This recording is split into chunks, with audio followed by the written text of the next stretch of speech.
நேயர்கள் அனைவருக்கும் வணக்கம். வெண்முரசு நீர்க்கோலம் அத்தியாயம் 36.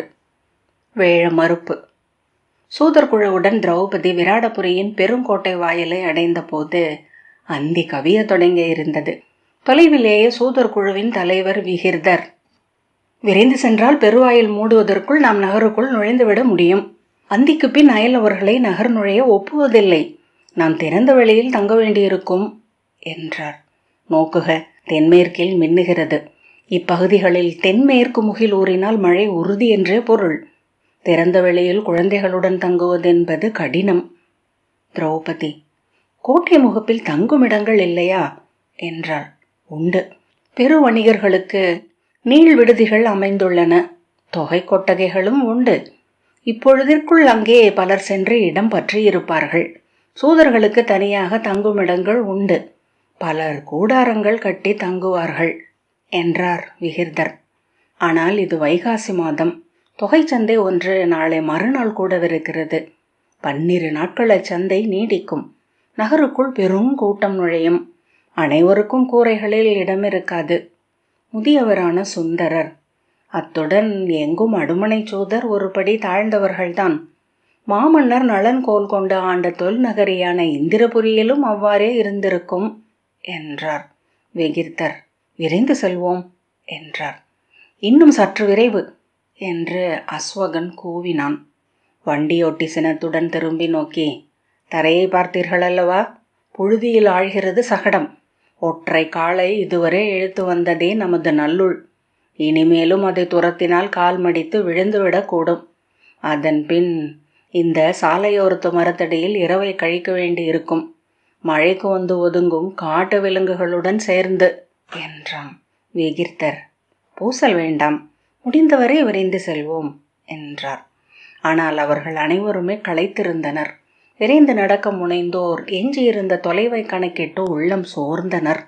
முதிய பெண்டிர் இடையில் கை வைத்து அவ்வப்போது வானை நோக்கி தெய்வங்களே என்று ஏங்கினர்.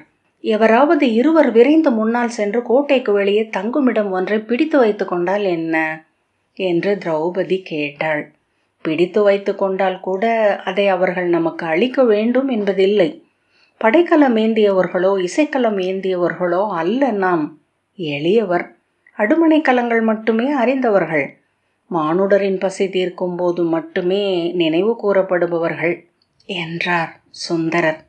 செல்ல செல்ல அவர்களின் விரைவு குறைந்து வந்தது.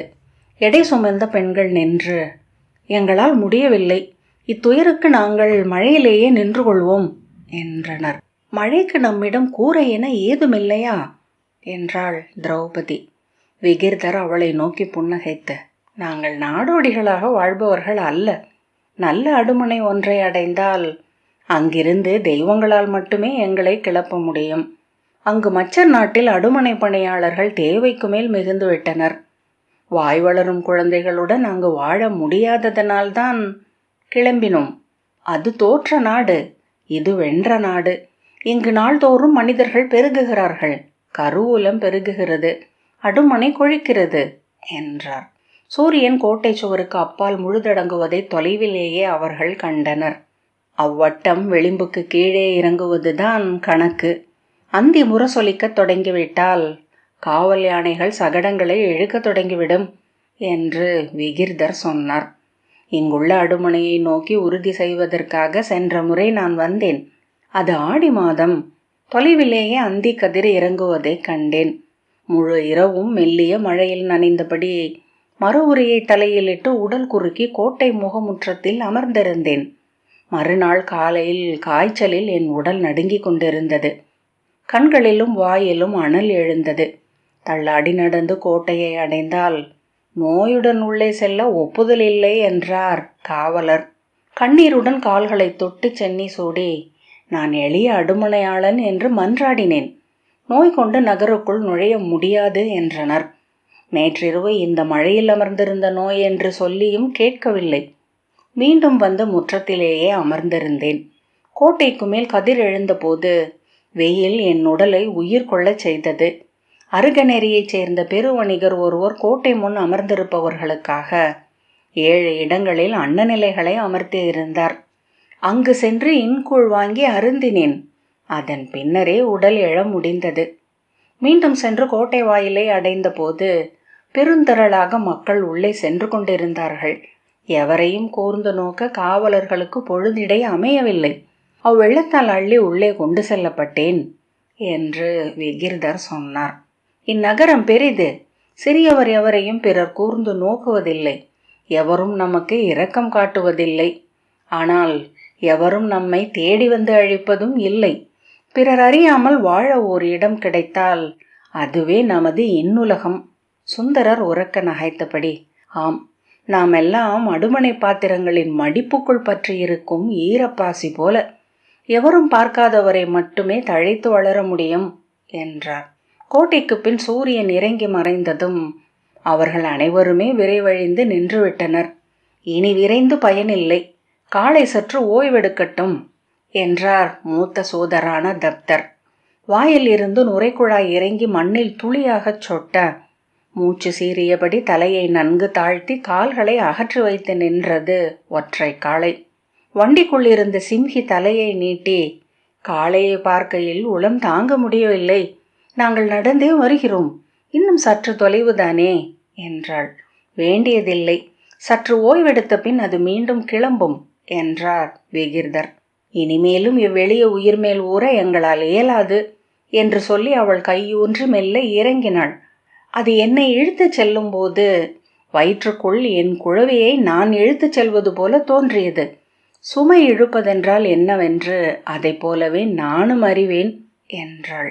நாம் எளிய அடுமனையாளர்கள், அயல் நாட்டவரல்ல என்று சொல்லி பார்த்தால் என்ன என்று அஸ்வகன் கேட்டான். நம்மை பார்த்தாலே தெரியும் என்றார் குடித்தலைவர். நம்மிடம் எந்த அயல் நாட்டு அடையாளங்களும் இல்லை என்றான் அவன். எந்த நாட்டு அடையாளமும் நம்மிடம் இல்லை, செல்லும் ஊரே நமது ஊர் என்று சுந்தரர் சொன்னார். ஆனால் நம்மை பார்ப்பவர்கள் ஒவ்வொருவரும் அவர்களுக்கு ஒவ்வாத ஊரை சேர்ந்தவர்களாகவே நம்மை அடையாளப்படுத்துவார்கள். ஏனெனில் நாம் அவர்களுக்கு எதுவும் அளிக்க முடியாத ஏழைகள். சென்று பார்ப்போம், அங்கிருக்கும் காவலர்களில் எளியோரை பார்த்து உளமழையும் ஒருவராவது இருக்கலாம். கருவுற்ற பெண்களையும் குழவிகளையும் முன்னிறுத்துவோம். வெளியே எங்களுக்கு தங்குமிடமில்லை. நகர் நுழைந்தால் அடுமனையை அடைந்து அதன் விளிம்புகளில் எங்காவது அமர்ந்து மழையை தவிர்ப்போம். நாளை எங்கள் கைகளால் அவர்களுக்கு உணவளித்து கடன் தீர்ப்போம் என சொல்வோம் என்றான் அஸ்வகன். வீண் முயற்சி அது. நமக்காக எந்த நெறிகளும் தடம் பெறுவதில்லை என்றார் விகிர்தர். சுந்தரர் நகைத்து, அது இளமையின் விளைவு. சில இடங்களில் இழிவுபடுத்தப்பட்டு ஓரிரு இடங்களில் தாக்கப்படும் போது எங்கிருக்கிறோம், எந்த அளவு இருக்கிறோம் என்பதை அவர்கள் புரிந்து கொள்வார்கள். அப்படி புரிந்து கொள்ள வாய்ப்பு கொடுப்போமே. அவர்கள் மீண்டும் கிளம்பி கோட்டை முகப்பை அடைந்த போது காவல் மாடங்கள் அனைத்திலும் மீன் நெய்ப்பந்தங்கள் தழலாடத் தொடங்கிவிட்டிருந்தன. அதன் அருகே நின்றவர்களின் கையில் இருந்த படைக்கலங்கள் தழல் துளிகளை சூடியிருந்தன. எண்ணியது போலவே கோட்டை முகப்பில் அனைத்து விடுதிகளும் பெருவணிகர்களாலும் அவர்களின் சுமை தூக்கிகளாலும் காவலர்களாலும் நிறைந்திருந்தன. பொதி சுமந்த அத்திரிகளும் கழுதைகளும் வண்டி காளைகளும் கட்டுத்தறிகளில் கட்டப்பட்டு கழுத்து மணி ஓசையுடன் கால் மாற்றி நின்று மூச்சு சீறி உலர்புல் மென்று கொண்டிருந்தன. புறவைகளுக்கு மேல் தேன் மெழுகு பூசப்பட்ட ஈச்சம்பாய்களை வயிற்றில் சரடு இழுத்து கட்டியிருந்தனர். சூதர் குழு தலைவர் விகிர்தர் திரௌபதியிடம், மழை வருமென்று நன்கு அறிந்திருக்கிறார்கள், புறவிகள் நனையாமல் இருக்கும் என்றார். திரௌபதி அதை பார்த்த பின், இப்படி ஒன்றை இதற்கு முன் பார்த்ததில்லை. வேண்டுமென்றால் இரவில் சென்று ஒன்றிரண்டை எடுத்து வந்து குழந்தைகளையும் பெண்களையும் மட்டும் மழையிலிருந்து காத்து கொள்ளலாம் என்றாள். விகிர்தர், புறவிகளை நெருங்கவே நம்மால் முடியாது. படைக்கலத்துடன் ஒரு காவல் வீரனாவது விழித்திருப்பான். வேல் நுனியால் முதுகு கிழிப்பட்டு குருதி வழிந்து இங்கு கிடப்போம். திரௌபதி, எங்கும் எதிலும் அச்சத்தையே காண்கிறீர்கள். அவர் கோணலான புன்னகையுடன், என் தந்தை அஞ்சுவதெப்படி என்று எனக்கு கற்பித்தார். அஞ்ச தெரிந்ததனால்தான் இது நாள் வரை வாழ்ந்தேன். அச்சத்தை கற்பித்ததனால்தான் என் குடியை இன்று வரை காத்தேன். அவர்கள் முற்றத்தில் நின்றிருக்க இளைஞர்கள் இரு திசைக்கும் சென்ற பின் திரும்பி வந்து, எங்கும் இடமில்லை மூத்தவரே, குழந்தைகளும் கருவுற்ற பெண்டிரும் இருக்கிறார்கள் என்றேன். எவரும் எங்கள் சொற்களை செவி கொள்ளவில்லை. சத்திரியர் விடுதிகளில் காவலர் குதிரை சவுக்குடன் எழுந்து தாக்க வருகிறார்கள். சூதர் கொட்டகைகளில் ஒருவர், இங்கு திறந்த வெளியில் தங்கியிருப்பவர் அனைவருமே உங்களை போன்றவர்கள்தான். ஒரு நாள் மழை தாங்க முடியவில்லை என்றால் நீங்கள் எதைத்தான் தாங்குவீர்கள் என்றான் அஸ்வகன். சம்பவன், ஒரு சத்திரியர் 15 நாட்கள் பெருமழையில் திறந்த வெளியில் தங்கி திருவிடத்தில் தாங்கள் போரிட்டதாக சொன்னார். நாம் அத்தகைய இடர்களையோ இறப்பையோ எதிர்கொள்ளவில்லை அல்லவா என்றான் சுந்தரர். என்றோ ஒரு நாள் எதிர்கொள்ளப் போகும் இறப்பின் பொருட்டு முந்தைய வாழ்நாள் முழுக்க பிறரது குருதியை உண்டு வாழ தங்களுக்கு உரிமை உண்டென்று நம்புகிறவர்கள் சத்திரியர். நாம் சென்று காவலரிடம் கேட்டு பார்ப்போம் என்றான் அஸ்வகன். காவலனிடமா? நான் வரப்போவதில்லை. வேண்டிய இழி சொற்களையும் சவுக்கடிகளையும் வேல்முனை கீறல்களையும் இளமையிலேயே பெற்றுவிட்டேன் என்றார் விகிர்தர். நாங்கள் சென்று கேட்கிறோம். நீங்கள் நோயுற்றவர் போல வண்டிக்கு பின் நின்றால் போதும் என்றான் சம்பவன். மிருகே, வேண்டாம். காவலர்கள் எந்த உளநிலையில் இருப்பார்கள் என்று நமக்கு தெரியாது என்றாள். தாழ்வில்லை, ஒரு முறை கேட்டு பார்ப்போம் என்று சொல்லி சம்பவனும் அஸ்வகனும் வண்டியோட்டியிடம் வருக என்றனர். அவர்கள் கோட்டை முகப்பை நோக்கி செல்வதை ஆங்காங்கே வெட்டவெளியில் வண்டிகளை அவிழ்த்துவிட்டு பொதிகளை இறக்கி அமர்ந்தும் படுத்தும் ஓய்வெடுத்து கொண்டிருந்தவர்கள் விந்தையாக நோக்கினார்கள். கோட்டையின் முகப்பில் பெருவாயில் மூடியிருக்க திட்டி வாயிலினூடாக காவல் புறவிகள் மட்டும் உள்ளே சென்றன. புறவி வீரர்கள் நன்றாக குனிந்து எறும்பு புற்றுக்குள் நுழைவது போல் அதை கடந்தனர். அவர்களின் வண்டி காவல் முகப்பில் வந்து நிற்க கோட்டத்திலிருந்து கையில் வேலுடன் வெளியே வந்த காவலன் சினத்தால் சுளித்த முகத்துடன், யாரது? ஏய் அறிவிலி, கோட்டை மூடியிருப்பது உன் விழிகளுக்கு தெரியவில்லையா? உன் வண்டியுடன் திட்டிவாயிலுக்குள் நுழையப் போகிறாயா? கீழ் பிறப்பே, நாங்கள் அயலூர் சூதர் அடுமனையாளர் என்றபடி சம்பவன் கை கூப்பி முன்னால் சென்றான். இங்கு எங்கள் குழந்தைகளுடன் திறந்த வெளியில் தங்க முடியாது. மழை பெய்யும் என்றால் அவர்கள் நனைந்து விடுவார்கள். நீர் காக்கும் பாய் கூட எங்களிடம் இல்லை என்றான் அஸ்வகன். எவரையும் மந்திக்கு பின் உள்ளே விட முடியாது என்ற பின் காவலன் திரும்பிய போது இயல்பாக விழி சென்றதோட முகம் உயிர் கொண்டு திரௌபதியை நோக்கி, அவர்கள் யார் என்றான். அஸ்வகன் திரும்பி அவளை பார்த்த பின், அவர்தான் எங்கள் குழு தலைவி. அரசு அழைப்பின் பேரில் அரண்மனைக்கு செல்கிறார். எங்களையும் அழைத்து செல்கிறார் என்றான். அவர்கள் பேர் என்ன என்று காவலன் கேட்டான். அஸ்வகன் தயங்காமல் கிருஷ்ணை என்றான். திரௌபதி அவர்களின் உரையாடலை மிக மழுங்கிய சொற்களாகவே கேட்டாள். விழி கூர்ந்து அவர்களின் உதட்டசைவிலிருந்து அவர்கள் பேச்சை ஊகித்தறிய முயன்றாள். அதை உணர்ந்த அஸ்வகன் உதடுகளை சரியாக அசைக்காமலேயே பேசினான். அவர்கள் வங்க அரசகுடியை சேர்ந்தவர்கள். விராட அரசகுடியின் தனி அழைப்பை ஏற்று வந்திருக்கிறார்கள். நாங்கள் நேராக அரண்மனைக்குத்தான் செல்கிறோம். கீசகரை நேரில் சந்திக்கும்படி ஆணை என்றான். காவலன் குழப்பத்துடன் அவளை நோக்கிவிட்டு காவலர் தலைவன் இருந்த சிற்றறையை நோக்கினான். அவர்களிடம் அரச லட்சணை ஏதாவது இருக்கிறதா என்று உள்ளிருந்து வந்த பெரிதொரு காவலன் கேட்டான். இல்லை, அவர்களை பார்த்தாலே தெரிகிறதல்லவா. சூதர் வடிவிலேயே எங்களுடன் நடந்து வந்திருக்கிறார். பிறர் அறியாமல் நகருக்குள் நுழைந்து அரசரை காணும்படி அவருக்கு ஆணை. இதை நான் சொல்வது கூட அவர்களுக்கு தெரியாமல்தான் என்றான் அஸ்வகன். முதுகாவலன் ஒருவன் வெளியே வந்து திரௌபதியை பார்த்த பின், கணவனை இழந்தவரா? கூந்தல் அழித்திட்டு இருக்கிறார்களே என்றான். உடன்கட்டை ஏற மறுத்து நிலம் நீங்கியவர் என்றான் அஸ்வகன். உள்ளிருந்து ஓர் இளம் காவலன், கீசகர் அவருக்கு உகந்த பெண்ணை கண்டுவிட்டார் போல. அவர் தோள்களை பாருங்கள், களம் நின்று மற்போரிடவும் அவரால் இயலும் என்றான். முதுகாவலன் அவனை நோக்கி சீற்றத்துடன், எவராயினும் அரச குடியினரை பற்றி சொல்லிடுக்கையில் ஒவ்வொரு சொல்லையும் உன் சித்தம் மும்முறை தொட்டு பார்த்திருக்க வேண்டும். ஒரு சொல்லின் பொருட்டு கடுவேறியவர்கள் பல ஆயிரம் பேர் இந்நகரில் அலைகிறார்கள். அவன் திகைத்து, நான் நமக்குள் வேடிக்கையாக சொன்னேன் என்றான். அஸ்வகன் சினத்துடன், ஆம், இச்சொல் எங்கள் தலைவியை இழிவுபடுத்துவது. இதை அவர்களிடம் சொல்லாமல் இருப்பது எனக்கு கடமை மீறல் என்றான். முதுகாவலன் கை நீட்டி, பொறுங்கள் சூதரே, இதை அவர்களிடம் ஏன் சொல்ல வேண்டும்? புரிந்து கொள்ளுங்கள். இந்த காவல் பணி என்பது திரும்ப திரும்ப ஒன்றையே செய்து ஒரே இடத்தில் அமர்ந்திருப்பது.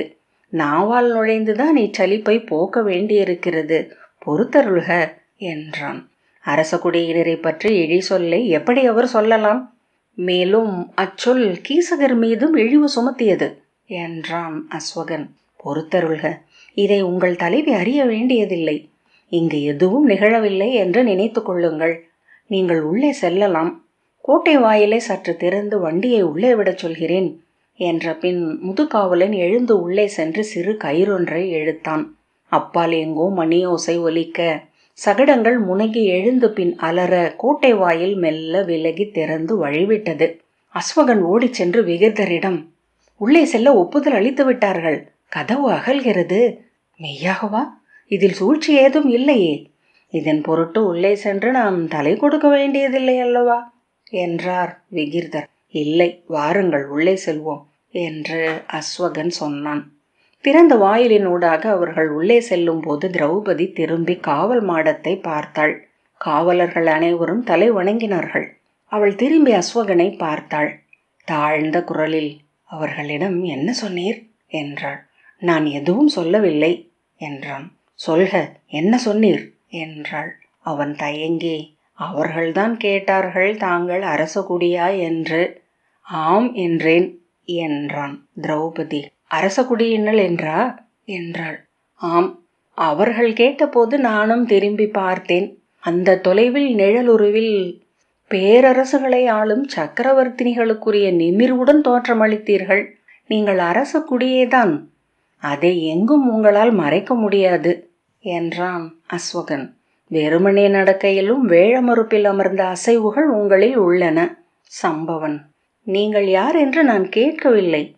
அந்த இடத்தில் நாங்கள் இல்லை என்றான். திரௌபதி பெருமூச்சு விட்டாள். கீசகரை பார்க்க நீங்கள் செல்வதாக சொன்னேன் என்றான் அஸ்வகன். அவர்களுக்கு பின்னால் கோட்டை வாயில் திரும்ப மூடிக்கொண்டது. அடுமனைக்கு செல்லும் வழி உசாவுக என்று சுந்தரர் சொன்னார். அவர்கள் உள்முற்றத்திலிருந்து பிரிந்த அரச தெருவை விலக்கி அங்காடி தெருக்களில் ஒன்றில் நுழைந்தனர். விராடபுரியின் தெருக்களில் ஒளியோடு ஒளி சென்று தொடும் தொலைவில் நிறையாக கல்விளக்கு தூண்கள் நடப்பட்டு அவற்றின் மேல் 12 சுடர்கள் எரியும் மீன் நெய் விளக்குகள் ஏற்றப்பட்டிருந்தன. இருபுறமும் நிறைவகுத்த மாளிகைகளின் முகப்புகளில் எல்லாம் வேங்கை மலர் கொத்து போல தொகை சுடர் நெய் விளக்குகள் எரிய அவற்றுக்கு பின்னால் ஒளியை குவித்து பரப்பும் சிப்பி வளைவுகளும் பளிங்கு வளைவுகளும் அமைக்கப்பட்டிருந்தன. பகல் முழுக்க கடும் வெயில் எரிந்தமையால் இல்லங்களுக்குள் முடங்கி இருந்த மக்கள் வெயில் தாழ்ந்த பின்னர் வெளியே இறங்கி அங்காடி தெருக்களிலும் ஆலய வீதிகளிலும் நிறைந்து தோளோடு தோள் முட்டி உவகை குரல்களுடன் ததும்பிக் கொண்டிருந்தனர். வண்டியை செலுத்திய சூதர் இடக்கையில் மணி எடுத்து குலுக்கி ஓசை எழுப்பி சிறிது சிறிதாக வழி கண்டுபிடித்து கூலவாணிக தெருவிலிருந்து நறுஞ்சுண்ண தெருவில் நுழைந்து மையச்சாலையில் ஏறினார். வண்டி செல்லும் இடைவெளியில் அதை தொடர்ந்து சூதர் குழு சென்றது. அந்தி மயங்கிய பின் நகருக்குள் வண்டிகள் நுழைவதில்லை என்பதால் அதை வியப்புடன் திரும்பி பார்த்த மக்கள் அனைவருமே திரௌபதியை திகைப்புடன் நோக்குவதையும் ஒருவரோடொருவர் அவள் எவள் என்று பேசிக்கொள்வதையும் அஸ்வகன் கண்டான். பின்னர் அவர்கள் அனைவருமே அவளையன்று வேறெதையும் நோக்காதவர்களானார்கள். அந்நோக்குகளால் எச்சரிக்கையுற்ற அவள் தன் நீண்ட குழலை உடலை சுற்றி கட்டிய ஒற்றையாடையால் மறைத்து முகத்தையும் பாதி மூடிக்கொண்டு தலை குனிந்து நடந்தாள். ஆயினும் அவள் உயரமும் தோல் விரிவும் அவளை தனித்து காட்டின. விளக்கு தூண்களை கடந்து செல்கையில் சுடரொளியில் எழுந்து அருகிலிருந்த சுவர்களில் விழுந்த அவள் நிழலுருவம் பேரொரு கொண்ட கொற்றவை சிலை என தோற்றமளித்தது. அவளை திரும்பி திரும்பி நோக்கிய சம்பவனிடம் விகிர்தர், நகர் மக்கள் அனைவரும் அவளையேதான் நோக்குகிறார்கள், நீயும் நோக்கி கால் இடற வேண்டியதில்லை என்றார். பொறுத்தருள்க என்றபடி அவன் முன்னால் சென்றான். வழி கேட்டு சென்ற அஸ்வகன் திரும்பி வந்து வலப்பக்கமாக செல்லும் சிறிய பாதை பொதுமக்களுக்கான அடுமனைகளை அடைகிறது. நாம் செல்ல வேண்டியது அங்குதான் என்றான். திரௌபதி தாழ்ந்த குரலில், நான் விடை கொள்கிறேன் என்றாள். விகிர்தர், எங்கு என்றார். அரண்மனைக்கு, வேறெங்கும் நான் வாழவியலாது என்றாள். விகிர்தர் ஒரு கணம் நோக்கிவிட்டு ஆம் என்றார். அஸ்வகனிடம், நீயும் உடன் செல்க.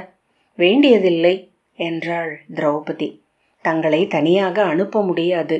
நீங்கள் சென்ற அரண்மனையை அடைந்த பின் அவன் திரும்பி வந்து என்னிடம் செய்தி சொல்ல வேண்டும் என்றார் விகிர்தர். அவள் அவரை பார்க்காமலே அவ்வண்ணமே என்ற பின் அஸ்வகனிடம் செல்வோம் என்றாள். அஸ்வகன் அவள் அருகே வந்து, நான் தங்களுக்காக எந்த பணியும் ஆற்ற சித்தமாக இருக்கிறேன் என்றான். வேண்டியதில்லை, என்னுடன் வந்தாலே போதும் என்றாள் திரௌபதி. உயிர் கொடுப்பதென்றாலும் கூட என்றான் அஸ்வகன். திரௌபதி புன்னகைத்தாள். அரண்மனையை அணுக அணுக மக்கள் திரள் குறையத் தொடங்கியது. படைத்தலைவர்களின் இல்லங்களும் அமைச்சர்களின் இல்லங்களும் இருமருங்கிலும் தழலாடும் பெரிய விளக்கு தூண்கள் சூழ பரப்பிய செவ்வொளியில் செம்பட்டு திரைச்சீலையில் வரைந்த ஓவியங்கள் போல மெல்ல நெளிந்து கொண்டிருந்தன. குருதி சிந்தியது போல ஒளி விழுந்து கிடந்த பாதையில் தேர் சகடங்களும் குழம்புகளும் சென்ற தடங்கள் தசை வடுக்கள் போல் பதிந்திருந்தன. அவர்களை நோக்கி வந்த காவலன் ஒருவன், யார் நீங்கள், எங்கு செல்கிறீர்கள் என்றான். திரௌபதி அவனிடம், அரண்மனைக்கு வழி இதுதானே என்றாள். அவன் அவள் கண்களை பார்த்த பின் தலை வணங்கி, அரச ஆணை உள்ளதா என்றான். ஆம் என்றாள் அவள். அவ்வழி என்று அவன் பணிந்து கை காட்டினான். மாளிகை உப்பருகையில் இருந்து எட்டி பார்த்த இருவர் அவளை கை சுட்டி ஏதோ கேட்க, ஓர் ஏவல் பெண்டு அருகே வந்து, தாங்கள் யாரென்று அறியலாமா என்றாள். திரௌபதி, பேரரசியை பார்க்க சென்று கொண்டிருக்கிறேன் என்றாள். பிரிதுருத்தி மேலும் அருகே வந்து, அரசி இப்போது கொற்றவை ஆலயத்தின் பூசனை முடித்து அரண்மனைக்கு திரும்பியிருக்கிறார்கள். அரண்மனைக்கு சென்று அவர்களை பார்க்க வேண்டும் என்றால் இவளை தொடர்ந்து செல்க என்றாள். திரௌபதி அச்செடியை தொடர்ந்து நடந்தபோது இருபுறமும் இருந்த அனைத்து இல்லங்களிலும் உப்பருகைகளிலும் திண்ணைகளிலும் ஆண்களும் பெண்களும் வந்து குழுமி அவளை பார்த்தனர். அஸ்வகன் அவள் அருகே வந்து தனி குரலில், தாங்கள் எங்கும் மறைந்து கொள்ள முடியாது, அனலை உமியால் மூட முடியாது என்பது அடுமனை சூதர் சொல். அவள் புன்னகை புரிந்தாள். உண்மையில் இந்த அழுக்கு ஒற்றையாடையே தங்களை அரசி என காட்டுகிறது என்று அஸ்வகன் சொன்னான். திரௌபதி திரும்பி பார்க்காமல் நடந்தாள். 7 அடுக்குகளாக எழுந்து நூற்றுக்கணக்கான சாளரங்களும் வாயில்களும் நெய் விளக்கொளியில் செவ்வந்தி துண்டுகள் என இருள் வானில் தெரிந்த அரண்மனை தொகையின் முதற்கோட்டை வாயிலில் அவள் சென்று நின்றபோது காவலர் எழுந்து வந்து தலை வணங்கி தாழ் குரலில் அஸ்வகனிடம் உசாவினர். அரச பணியின் பொருட்டு பேரரசியை பார்க்க செல்கிறார்கள் என்று அவன் சொன்னான். பிரிதொரு வினாவும் இன்றி காவலர் தலைவன் ஒரு காவலனை அழைத்து அவளை பேரரசியிடம் அழைத்து செல்லும்படி கேளா சொற்களால் ஆணையிட்டார். அரண்மனை முற்றத்தில் அந்தணர்களின் மஞ்சள்களும் அரச குடியினரின் வலை மூங்கில் பல்லக்குகளும் வணிகர்களின் தொங்கு பல்லக்குகளும் ஒரு புறம் நின்றன. நடுவே அரசரின் வெள்ளி பல்லக்கு சுடரொளிகள் அணிந்து எரிவது போல் நின்றது. புறமிகள் அவிழ்க்கப்பட்ட தேர்கள் மறுபுறம் நிறை கொண்டிருந்தன. கட்டுத்தறிகளில் வரிசையாக கட்டப்பட்ட புறவிகள் வாயில் கட்டப்பட்ட பைகளிலிருந்து கொள்ளுமென்றபடி தலை சிலுப்பி வால் சுழற்றி கொண்டிருந்தன. வால் நிழல்கள் தரையில் அலையடித்தன. அரண்மனைக்குள் ஏதோ ஆடல் நிகழ்கிறது என்பது அங்கிருந்து சிந்தி வந்த சிற்றிசையிலிருந்து தெரிந்தது. அரண்மனை முற்றத்தின் வலப்பக்கமாக சென்று கூரையிடப்பட்ட இடைநாழி ஒன்றில் நுழைந்து அவர்கள் நடந்தனர். எதிர்கொண்ட சேடி பெண்களும் காவலரும் திரௌபதியை நோக்கி வழிவிட்டு விழி தாழ்த்தி நின்றனர். அவள் தலை நிமிர்ந்து விழி தொடாமல் கடந்து சென்றாள். மகளிர் மாளிகையின் முற்றத்தை அடைந்ததும் காவலன், அரசி மேலே இசைக்கூடத்தில் இருக்கிறார், விரலியரின் இசை நிகழ்கிறது, தாங்கள் எவரென்று தெரிவித்தால் தங்கள் வருகையை நான் அறிவிப்பேன் என்றான். வடக்கிலிருந்து சைரந்திரி ஒருத்தி வந்துள்ளேன் என்று சொல்லும். அவன் ஒரு கணம் தயங்கிய பின், அவ்வாறே என்று சொல்லி உள்ளே நுழைந்தான். மகளிர் மாளிகையின் முற்றத்தில் 3 களிறுகள் நின்றிருந்தன. நடுவே வெண்படகுகள் போன்ற பெரிய தந்தங்களும் பூத்த கொன்றை மரம் என துதிக்கையில் எழுந்து செவிகளில் பரவிய செம்மலத்தேமலும் கொண்ட பட்டத்து யானை மணிகள் அசைவில் ஒலிக்க இருளுக்குள் இருளசைவென உடல் உலைய நின்றிருந்தது. அதன் துதிக்கை எழுந்து வளைந்து திரௌபதியை மோப்பம் பிடித்து மூச்சு சீறி 2 முறை நெளிந்து மீண்டது. மீண்டும் நீட்டி சுருட்டிய துதிக்கையை தந்தங்களில் இழிந்திறங்க விட்டு வயிற்றுக்குள் பெருங்கலத்தை இழுத்தது போல் ஓர் ஓசையை எழுப்பியது.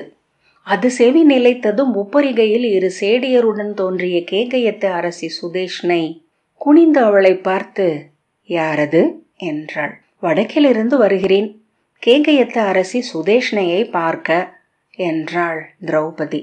தன் பெயரை அவள் நான் தயங்காமல் சொன்னதை கேட்டு அரசி முகம் சுளித்து, எதன் பொருட்டு என்றாள். நான் காவல் பெண்டாகவும் அவை தோழியாகவும் அணி செய்பவளாகவும் பணியாற்றும் சைரந்திரி. கேகயத்தில் தங்களை பற்றி கேட்டேன். தங்களை பார்க்கும் பொருட்டு இங்கு வந்தேன். சலிப்புடன் கைவீசி, இங்கு உன்னை போல் பலர் இருக்கிறார்கள் என்றாள் சுதேஷ்ணி. திரௌபதி, அரசி, என்னை போன்ற பிரிதுரத்தியை நீங்கள் பார்க்க போவதில்லை. நான் அரசு குடி பிறந்தவள். 5 கந்தர்வர்களை கணவர்களாக பெற்றவள். இப்புவியில் நான் ஆற்ற முடியாததென்று எதுவும் இல்லை. கண்ணுக்கு தெரியாத ஆற்றல்களாக என்னை சூழ்ந்து அவர்கள் இருந்து கொண்டிருக்கிறார்கள் என்றாள். என்ன சொல்கிறாய் என்றாள் சுதேஷ்ணி. நோக்குக என்ற பின் அவள் திரும்பி பட்டத்து யானையை நோக்கி கை நீட்டினாள். அது துதிக்கையை சுழற்றி தலைமேல் வைத்து உறக்க சின்னம் வெளித்தது. பின்பு கால்களை மடித்து தரையில் படுத்தது. பிற யானைகளையும் நோக்கி அவள் கை நீட்ட அவையும் அவ்வாறே தரையில் படுத்தன. சுதேஷ்ணை திகைப்புடன், மதங்க நூல் அறிவாயா என்றாள். நான் அறியாத நூல் என ஏதுமில்லை என்றாள் திரௌபதி. பட்டத்து யானையின் கால் மடிப்பில் கால் வைத்து ஏறி அதன் மத்தகத்தில் அமர்ந்தாள். அது அவளுடன் எழ அவள் அதன் மறுப்பு முழையில் வலக்கால் எடுத்து வைத்து நின்றாள். திரௌபதி விழிகாட்ட அஸ்வகன் யானையின் கால்களை கட்டியிருந்த சங்கிலியை அவிழ்த்தான். அது உப்பரிகை நோக்கி சென்றது.